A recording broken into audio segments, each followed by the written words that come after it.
So the first thing I'm going to do is actually open these seams up and iron them flat. So you just open up the seam and just iron right over that.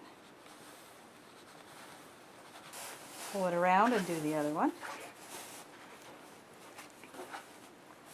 Now obviously if you're doing a French seam this won't quite work, but in that case what you'd want to do is just iron it to one side, usually towards the back, whichever is going to be the back.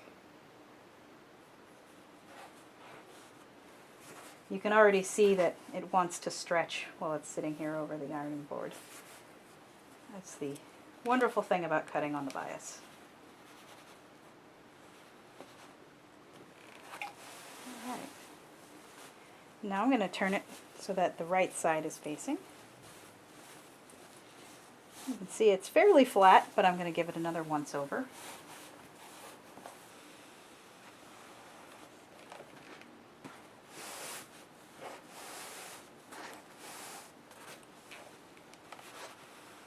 Alright, now that that's nice and flat, I'll turn it to the wrong side again. And now it's time to fold the edges down to create the hem.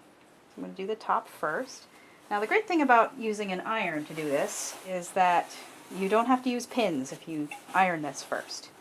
If you don't have access to an iron, you still can fold it in exactly the same way and pin it down. So what I'm going to do is first I'm going to be folding from the edge to the line where, this is the line that's going to line up with the top of where I wanted the lining to sit. So you fold the edge down to that line, all the way around. So you'll have to do a little bit and then turn it, do a little bit and turn it. It'll want to unroll on you a little bit here and there, but as you go around it'll be more stable. And here's another place where you want to be really careful of the bias. You don't want to stretch this, because just like when I was sewing the side seams, keeping an even tension allowed it to retain a little bit of the stretch of the fabric. If you do that here as well, it'll be the same kind of story. So you'll be able to retain the stretch even when you sew over it. Okay, we're back to the beginning again, which means roll and iron one more time. And that basically keeps this cut edge on the inside of the seam. So when this stretches and when you wear it, you won't get any fraying along this edge. So fold that over, and as you can see, barely see it, but this little black line here is exactly where I'm folding this over, and you can just barely see it through here. But that ends up being the very top edge of the lining. And especially if you're going to have gathers, if you've got a really stretchy bit of elastic in the top of the skirt, having a wider top area for gathering is a good idea, because that'll give you a little bit more fabric to sew through when you're actually sewing it to the knitted skirt. Well, now we're back at the beginning again.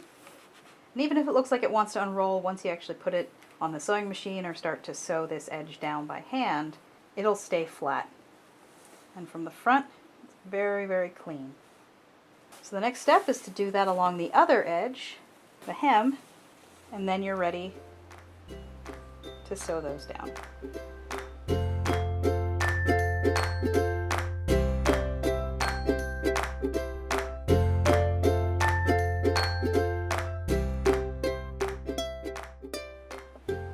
So now that the hems have been turned and ironed, ready to sew them down.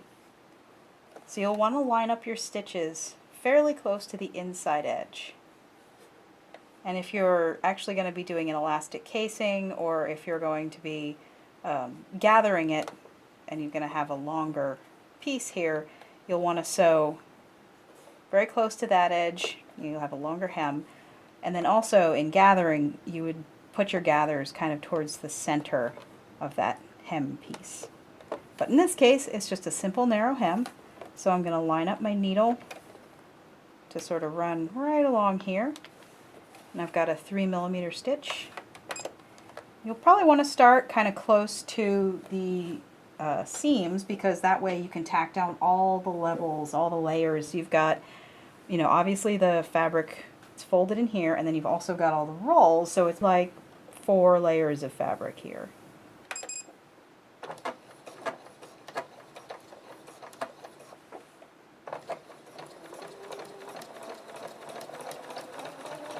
And so again, you'll want to watch your tension. Make sure you're feeding the fabric very slowly through the machine so you can retain your stretch. And stop every couple inches and refold. Now you can tell if you're stretching the fabric too much if you start to see it buckling like that, because that's where it wants to stretch crosswise on the bias. So as long as it remains flat, you know you're not stretching it too much.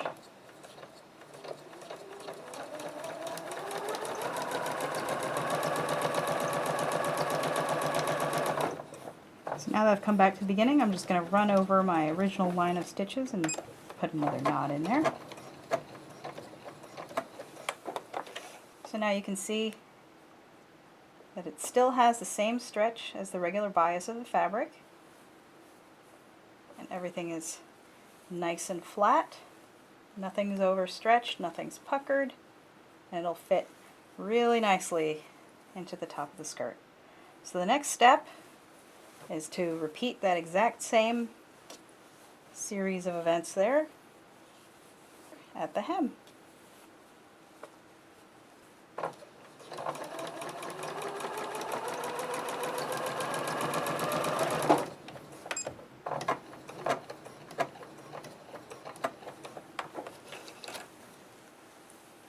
With the hem done, all you need to do is trim off the ends of the thread and you're ready to sew it into the skirt.